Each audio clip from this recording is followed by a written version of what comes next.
Doctor Fasal Gafoor, നമ്മളൊരു വലിയ യുദ്ധത്തിനുള്ള തയ്യാറെടുപ്പിൽ തന്നെയാണോ? അതിർത്തിയിലെ പടനീക്കം കണ്ടിട്ട്, പടക്കോപ്പുകളുടെ വിന്യാസം കണ്ടിട്ട് അതാണെന്ന് തോന്നുന്നു. ഇപ്പോൾ റഷ്യൻ നിർമ്മിതമായിട്ടുള്ള ഇഗ്ല-എസ് മിസൈലുകൾ, സർഫസ് ടു എയർ മിസൈലുകൾ നമ്മൾ വാങ്ങുന്നു. അതൊക്കെ വളരെ പ്രധാനപ്പെട്ട പർച്ചേസാണ്. കാരണം ഏത് തരത്തിലുള്ള നീക്കവും, അത് ഡ്രോൺ വഴിയുള്ള നീക്കമാണെങ്കിലും ശരി, ഹെലികോപ്റ്റർ വഴിയുള്ള നീക്കമാണെങ്കിലും ശരി, അതിർത്തിയിൽ നിന്ന് ഷോർട്ട് റേഞ്ചിൽ നമുക്ക് തൊടുത്തുവിടാൻ കഴിയും. ഇപ്പോൾ ആഗ്ര ആസ്ഥാനമായ DRDOയുടെ ഏജൻസി വികസിപ്പിച്ചെടുത്തിരിക്കുന്ന എയർ സ്ട്രിപ്പിൻ്റെ എയർഷിപ്പ് പ്ലാറ്റ്ഫോം ലോഞ്ച് ചെയ്തത് വലിയ നേട്ടമാണ്. നമ്മൾ തദ്ദേശീയമായി വികസിപ്പിച്ചെടുത്ത കാര്യമാണ്.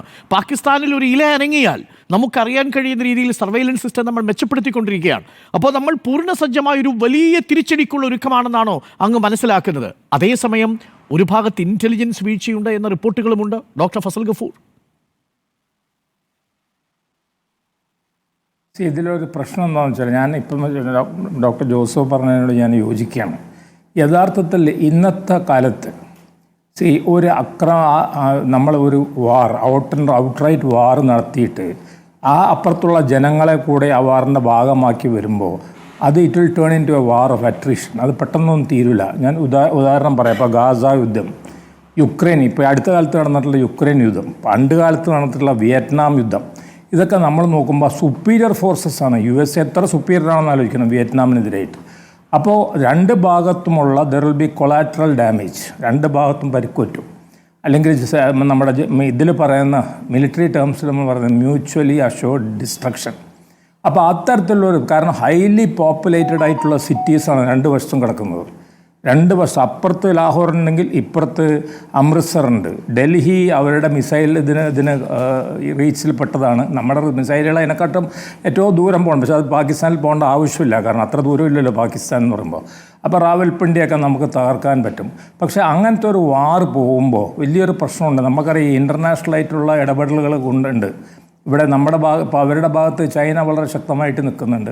റഷ്യ ഈ അടുത്ത കാലത്തായിട്ട് കുറച്ച് ന്യൂട്രലായിട്ട് നിൽക്കുന്നതായിട്ടാണ് നമ്മൾ കണ്ടത്. അതൊന്നും കാര്യമില്ല. അപ്പോൾ എൻ്റെ പോയിൻ്റുള്ള ഒരു ഔട്ട്റൈറ്റ് വാറിലോട്ട് പോവുകയാണെങ്കിൽ it will lead to severe misery and damage to both the nations. അപ്പോൾ എന്ത് ചെയ്യണം എന്നുള്ളതാണ്. ഒരു തർക്കവുമില്ല. എന്താ ചെയ്യേണ്ടതെന്ന് വെച്ചാൽ സ്ട്രാറ്റജിക് ആയിട്ടുള്ള ഒരു വാർ നടത്തണം. ഇത് നമ്മൾ ഇസ്രായേലിൽ നിന്ന് കണ്ടുപിടിക്കേണ്ടതാണ്. ഇസ്രായേൽ എപ്പോഴും സ്ട്രാറ്റജിക് വാർ നടത്താറുള്ളൂ. ഇപ്പോൾ ലെബണനിൽ നടത്തിയിട്ടുള്ള വാർ, അല്ലെങ്കിൽ അടുത്തടുത്ത് കിടക്കുന്നതിനെക്കൊണ്ടാണ് അവർക്ക് ഇതുമാതിരി ചെയ്യാൻ പറ്റുന്നത്, മനസ്സിലായില്ലേ? അല്ലെങ്കിൽ ഗോളൻ ഹൈറ്റ്സ് പിടിച്ചെടുത്തത്, അതുമാതിരിയുള്ള എൻ്റെ വ്യക്തിപരമായ അഭിപ്രായം. ഇപ്പോൾ മിലിറ്ററി എക്സ്പേർട്സ് ഇവിടെ ഇരിക്കുമ്പോഴും ഡിപ്ലോമാറ്റിക് എക്സ്പേർട്സ് ഇരിക്കുമ്പോഴും ഞാൻ കയറിയിട്ട് പറയണത് ശരിയില്ല. പക്ഷേ എൻ്റെ ഒരു ചെറിയൊരു ബോധം, ഞാനിത് പറയാനുള്ള കാരണം, ഞാൻ അവിടെ പഠിച്ചൊരു വിദ്യാർത്ഥിയാണ്. അത് നിങ്ങൾക്ക് അറിയില്ലെന്ന് പറഞ്ഞോളാം. കാശ്മീരിൽ പഠിച്ചൊരു വിദ്യാർത്ഥിയാണ്. അതിൻ്റെ കംപ്ലീറ്റ് അതിൻ്റെ ചരിത്രവും അതിൻ്റെ ബാക്ക്ഗ്രൗണ്ട് എനിക്ക് നല്ലോണം അറിയാം. ഏറ്റവും ചുരുങ്ങിയ ഒബ്ജക്റ്റീവ് എന്തായിരിക്കണം എന്ന് വെച്ചാൽ മുസഫർബാദാണ്, മനസ്സിലായില്ലേ?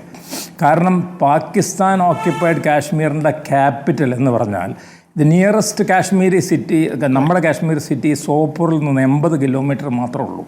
അപ്പോൾ ഒരു മിനിമൽ ടാർഗറ്റിങ്ങിലും നമുക്ക് വേണം. പഴയ ബംഗ്ലാദേശുമാതിരി നടക്കില്ല. കാരണം ബംഗ്ലാദേശിലെ കാലഘട്ടം വേറെ. ബംഗ്ലാദേശ് അന്ന് പ്ലെയിനാണ്, മനസ്സിലായില്ല, അല്ല ഇതുമാതിരി മൗണ്ടൻ. ഈ പ്രശ്നം എന്താണെന്ന് വെച്ചാൽ, ഈ പാക് ഓക്യുപ്പൈഡ് കാശ്മീർ എന്ന് പറഞ്ഞാൽ നമ്മുടെ കാശ്മീർ മാതിരിയല്ല. നമ്മുടെ കാശ്മീർ ഒരു വാലിയാണ്, ഒരു ഫെർട്ടൈൽ ഏരിയയാണ്. അതേസമയം പാക് ഓക്യുപ്പൈഡ് കാശ്മീറും ഈ ഗിൽഗിറ്റ് ബലൂചിസ്ഥാൻ എന്നൊക്കെ പറഞ്ഞെങ്കിൽ വളരെ ഹില്ലി ആയിട്ടുള്ള ഏരിയയാണ്. അപ്പോൾ അത് കോങ്കർ ചെയ്യാൻ ബുദ്ധിമുട്ടാണ്. അതുകൊണ്ട് ഒരു ടാർഗറ്റ് ഞാൻ പറഞ്ഞു, മുസഫർബാദ് മാതിരിയുള്ള അതിൻ്റെ ക്യാപിറ്റൽ നമ്മൾ ടാർഗറ്റ് ചെയ്യുക. അതാണെങ്കിലും വേറെ കാര്യമുണ്ട്. അവിടുത്തെ ആൾക്കാർ അത്ര സംതൃപ്തരൊന്നുമല്ല. കാരണം വെച്ചാൽ അവിടെ ഒരു ജനാധിപത്യവും നടപ്പാക്കുന്നില്ല. It is directly administered by Pakistan with a local നമ്മളൊരു മുനിസിപ്പൽ ഗവൺമെൻറ്, പലസ്തീനുള്ള മാതിരി ഒരു മുനിസിപ്പൽ ഗവൺമെൻറ് ഉള്ള മാതിരി നമ്മുടെ മാതിരിയുള്ള സഹിഷ്ണുതയൊന്നും അവിടെയില്ല. അപ്പോൾ അത്തരത്തിലുള്ള ഒരു മിനിമലായിട്ടുള്ള ഒരു പരിപാടിക്ക് നമുക്കിതിൽ നിൽക്കാൻ പറ്റുള്ളൂ. അതും it has to be quick. ഇപ്പോൾ എൻ്റെ അഭിപ്രായത്തിൽ ചിലപ്പോൾ ഇവരൊന്നും യോജിച്ചില്ല ടാക്ടിക്, ഞങ്ങൾ കുറേ കാലമായിട്ട് ഇതിന്. പക്ഷേ നമ്മുടെ ഡോക്ടർ ജോസഫ് പറഞ്ഞ മാതിരി ഇപ്പോൾ ഒരു 12 ഡേ ലിമിറ്റാണ് അദ്ദേഹം പറഞ്ഞിരിക്കുന്നത്. പോട്ടെ, ഇനിയും കുറച്ച് ആഴ്ച, 1-2 ആഴ്ച കൊടുക്കുക. പക്ഷേ അതിലധികം നമ്മൾ പോയി കഴിഞ്ഞിട്ടുണ്ടെങ്കിൽ എന്ത് പറ്റുമെന്ന് വെച്ചാൽ വലിയ ഇടപെടലുകൾ വന്നു തുടങ്ങും. USA ഭാഗത്തുനിന്ന്, റഷ്യയുടെ ഭാഗത്തുനിന്ന് ഒക്കെ. ഇപ്പോൾ ഈ റഷ്യയൊക്കെ മാറിയിട്ടുണ്ട്. റഷ്യ ഏകദേശം 4-5 കൊല്ലങ്ങൾക്ക് മുമ്പ് അത്രയും കാലം ഇന്ത്യയായിട്ട് മാത്രം ബന്ധമുണ്ടായിരുന്ന റഷ്യ പാകിസ്ഥാനുമായിട്ട് ഇപ്പോൾ ഒരു ഡിഫൻസ് ട്രീറ്റിയിൽ 2020 ഇടയിലെ സമയത്ത് അവർ എൻ്റർ ചെയ്യും. അവരിപ്പോൾ ടാങ്കുകളൊക്കെ സപ്ലൈ ചെയ്യുന്നുണ്ട് അവർക്ക്, ഹെലികോപ്റ്ററുകളൊക്കെ സപ്ലൈ ചെയ്യുന്നുണ്ട് അവർക്ക്. അപ്പോൾ ചൈനക്ക്, ഇപ്പോൾ പാകിസ്ഥാൻ ഇപ്പോൾ സപ്ലൈ ചെയ്തുകൊണ്ടിരിക്കുന്നത് മെയിനായിട്ട് ചൈനയും റഷ്യയാണ്. അപ്പോൾ ആ നിലക്ക് ഒരു എന്താ പറയുക, നമ്മൾ പറയില്ല, ഒരു പ്രൊലോങ്ഡ് ആയിട്ട് ഒരു വാറിന് പകരമായിട്ട് പ്രിസിഷൻ സ്ട്രൈക്ക് എന്നുള്ള സംഭവമാണ് നമ്മൾ നടത്തുന്നത്. ഞാൻ ഒരൊറ്റ ഉദാഹരണം പറഞ്ഞുതരാം. നമ്മൾ ബംഗ്ലാദേശ് വിജയിച്ച എങ്ങനെയാണ്? നമ്മൾ ഡാക്ക അങ്ങോട്ട് വളഞ്ഞു കളഞ്ഞു. കൺട്രി സൈഡ് മുഴുവൻ നമ്മൾ വിട്ടുകളഞ്ഞു. That is a strategy, that is called flowing water strategy എന്നാണ് എൻ്റെ ഓർമ്മ ശരിയാണെങ്കിൽ. അപ്പോൾ ഓഫ് കോഴ്സ് നമ്മുടെ ഡിഫൻസ് വിദഗ്ധൻ എന്നെക്കാട്ടും എത്രയോ പരിചയവും കാര്യങ്ങളുള്ള, അപ്പം നമ്മൾ വായിച്ചും കേട്ടും കണ്ടുള്ള പരിചയങ്ങളാണ് പറയുന്നത്. നമ്മുടെ ഒരു വികാരം കൂടെ വെളിപ്പെടുത്തുകയാണ്. അപ്പോൾ ആ നിലക്ക് ഇനി അധികം വൈകിക്കാൻ പാടില്ല. ഇത് ആദ്യം വൈകിച്ച് കഴിഞ്ഞിട്ടുണ്ടെങ്കിൽ ഇപ്പം തന്നെ ജനങ്ങളും ചോദിച്ചില്ല, എല്ലാ ജനങ്ങളും ചോദിക്കുന്നു, നമ്മൾ എവിടെ നോക്കിയിട്ടുണ്ടെങ്കിലും ജനങ്ങളുടെ വികാരം എന്താണ്? Why are we not striking എന്നുള്ളതാണ്. അതിൻ്റെ ഇടയിൽ പാകിസ്ഥാൻ എന്ന് കൊണ്ടുപോയിട്ട് അവരുടെ ഒരു മിസൈൽ ലോഞ്ച് ചെയ്തിരിക്കുന്നത് അബ്ദാലി. അവരിപ്പോൾ ഈ മിസൈലുകളുടെ തന്നെ പേര് വളരെ രസകരമായിട്ട് ഇട്ടിരിക്കുന്നത്. ഇന്ത്യയെ ആക്രമിച്ച ആൾക്കാരുടെ പേരുകളാണ് അവരിട്ടിരിക്കുന്നത്. ഒന്ന് നോട്ട് ചെയ്യണം. അവരുടെ മിസൈലിൻ്റെ പേര് ഗോരി, അടുത്ത മിസൈലിൻ്റെ പേര് ഗസനി, മൂന്നാമത്തെ മിസൈൽ അഹമ്മദ് ഷാ അബ്ദാലി. മനസ്സിലായില്ലേ? അദ്ദേഹത്തിൻ്റെ പേരിലാണ്. അപ്പം മിസൈൽ വരെ അവരിട്ടിരിക്കുന്നത് ഇന്ത്യയെ പ്രകോപിക്കുന്ന തരത്തിലാണ്. അപ്പോൾ അത്തരത്തിൽ പാകിസ്ഥാനുമായിട്ടുള്ള ഒരു ഏറ്റുമുട്ടലിന് നമ്മൾ പെട്ടെന്നൊരു സ്ട്രൈക്ക് നടത്തിയിട്ട് പിന്നെ പെട്ടെന്ന് ഒരു തീർപ്പിലോട്ട് പോകുന്ന ഒരു ശൈലിയുണ്ട്. മനസ്സിലായില്ലേ? പെട്ടെന്ന് ഡിറ്റൻഡേ വരെയാണ്. മനസ്സിലായി? അപ്പോൾ ഡിറ്ററൻറ്റ് സ്ട്രൈക്ക് എന്നാണല്ലോ നമ്മളിതിനെ പറയുന്നത്.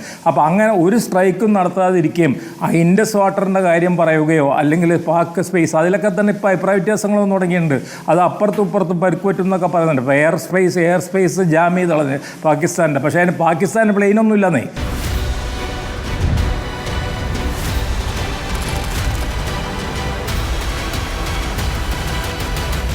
Debate with Dr. Arun Kumar.